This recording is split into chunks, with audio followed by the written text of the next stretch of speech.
Welcome to Blue Compass, where we are discussing Google's AI-powered search results and what they mean for your website. So Google is currently testing generative AI results on search results pages, and Google calls these results its Search Generative Experience, or SGE, and plans to roll out this experience for all users soon. But is this a good thing for website owners? There's really two ways to look at this. It shortens the journey for website users, but is this a negative thing for people who own websites and businesses as well? So I have with me today Jay and Kevin, two members of our digital marketing team here at Blue Compass. Jay, we'll start out with you. I'd love to hear your thoughts on Google's SGE, on the AI-powered results. I mean, this is kind of changing up search results. Is this a good thing for website owners? As with most things, SGE is kind of a mixed bag when it comes to the user experience and to ultimately the delivery of information. So from a user experience, it's kind of delivering on the idea of getting an answer to your question in a way that feels really organic and conversational. Right. That's one of the downsides, I would say, to what traditional organic search has been is you get a response, but you get it in the format that the website delivered it in. Whereas SGE takes a compilation of all these different good responses and compiles them into a more conversational answer to the question. Yeah.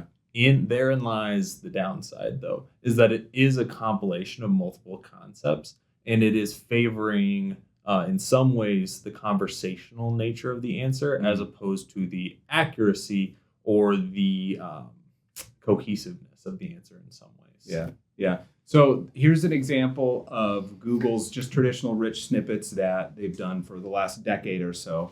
So when you see these, Google is actually taking a little bit of copy from a website and displaying it directly on search results. But as you're saying, Jay, with these new AI-powered results, it's like they're grabbing little bits of information from various websites and kind of rewriting it into the way they want to write it. And that's clearly called out in their documentation, too. They talk about it. Factuality versus fluidity is the terminology they use. And they admit openly that there's a balance that they're trying to strike, and that as fluidity increases, the likelihood for inaccuracies increases. So they're still figuring that out. As of right now, they say that they are favoring factuality over the conversational nature. But at any point, as you bring that fluidity up, you increase that risk, as they said, of increasing inaccuracies in the response.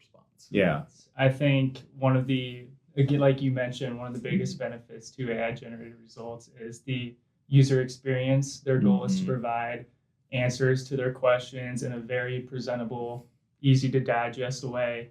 But kind of the downfall to that is in your generic results that we're used to seeing, part of the goal is to entice the user to visit your website, whether that's via your meta title or meta description, showing the user that you are a credible resource that they can go to for more information other than what's just displayed there in search results. But with AI-generated results, their goal is to keep you on Google, provide all of that information that you might need right there in the SERPs, so that users may then not go through with visiting your actual website and converting on your business. So that is a potential downfall to that enhanced user experience there. I was at a conference a few months ago and someone from Google was there speaking, and the question came up, are you taking traffic and visitors away from websites? Obviously, as marketers, business owners, that's really a big concern. And the woman from Google said, oh, no, we're not going to do that. That's not our goal. Our priority is to send traffic to websites. That sounds good, but I don't think that's the case. Like you said, Kevin, I mean, Google really wants to keep people in the Google ecosystem. And, the more time people spend on Google, the more opportunity Google has to make revenue, to influence people to get more users and things like that. I do think, just playing devil's advocate a little bit, I do think Google in some ways is trying to make an effort, and they're trying to change how users use search. There's a big risk for Google here in losing to the ChatGPTs of the world. Sure. In that how you interact with ChatGPT is so different. You're interacting with it and you're just getting a response in return. You're not even getting any resources, references, any of those types of things. Whereas when you're going into Google and typing in a search, even with SGE, you're still getting a response. But then to the right of that, you have all of the resources and references available as well. Yes. So still trying to get you to be able to interact with that. And as we said, the answer is a compilation. But those resources allow you to dig into the requests that you had on a more granular level. Yeah. And I think that's the user shift that needs to happen and that they're trying to explore is, can we give you a general answer to the question that's compiled? But then if you want to dig into it more, here are the resources for you to do that. So I think they're trying to toe the line, but to both your points, yes, staying on the platform is the big objective. One thing that's interesting is a couple months ago, there was an organization called the Helena World Herald, and they led a class action lawsuit against Google because they said Google is siphoning off too much information from their website. A lot of other publishers especially feel like this. And my wife is an SEO. She feels really passionate about this. Google's basically using everyone's content as a database. It's not their content, but they're using it as a database and they're displaying it. And she feels they've gone too far. And obviously this organization does as well.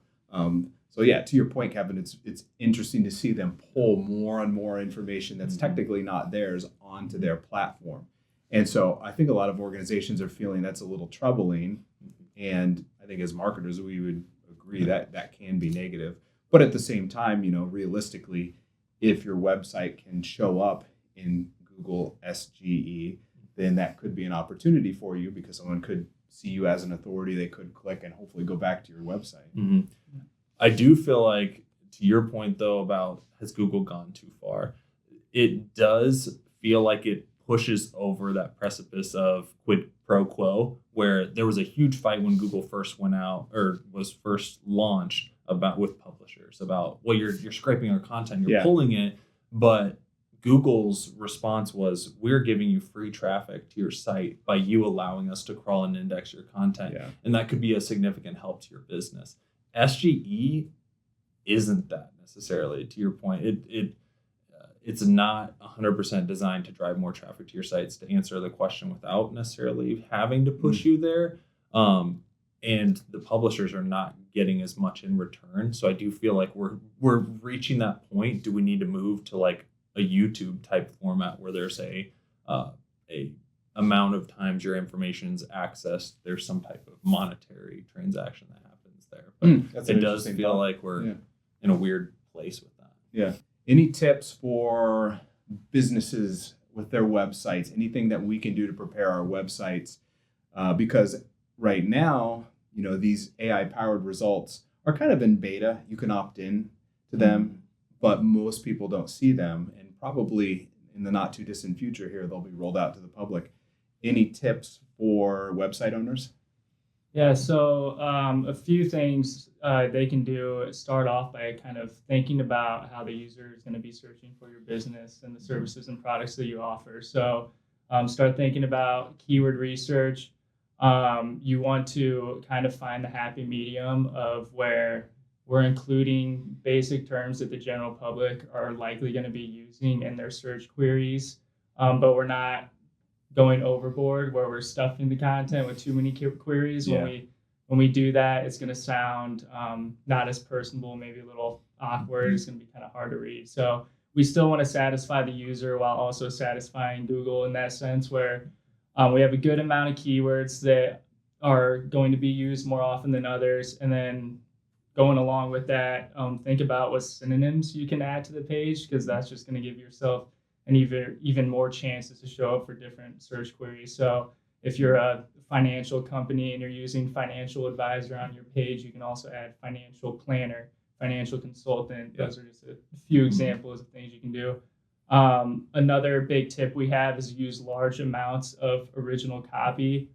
AI results, they're trying to display as much information as possible within the results pages so users can get what they're looking for right there. So the more content you have and content that's original to your website that's going to make your business stand out from the rest of the competition, that's definitely going to benefit you. And then I have one more big tip is to kind of craft your content to fit those AI results. So do a couple of tests with some of the keywords you're going after, or type them into Google. If there's an AI generated results option, click that and see what types of results are showing up. If you're seeing bulleted lists, maybe it would benefit you to add a bulleted list to your webpage, because that's how Google is deciding to show the answer for whatever that topic is. So that, again, it's just going to increase your chances of showing up in those.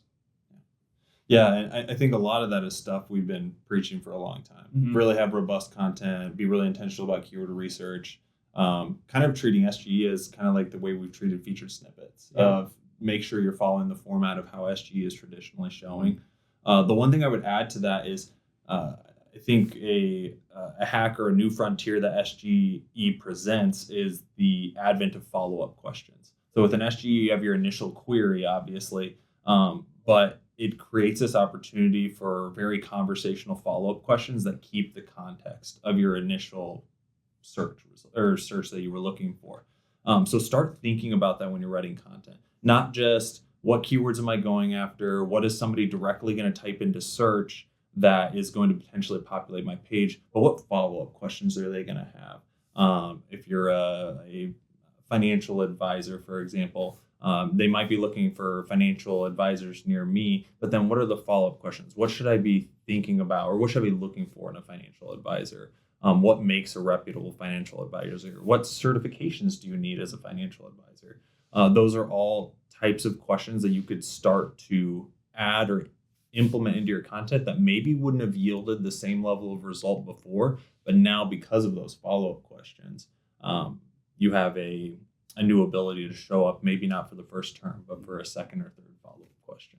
Guys, this has been really helpful. Thank you for sharing. Appreciate it, Kevin. Appreciate it, Jay. If we can help you with any SEO on your website, we have a full team of SEO experts. Don't hesitate to reach out to us. Thanks, and we'll talk to you next time.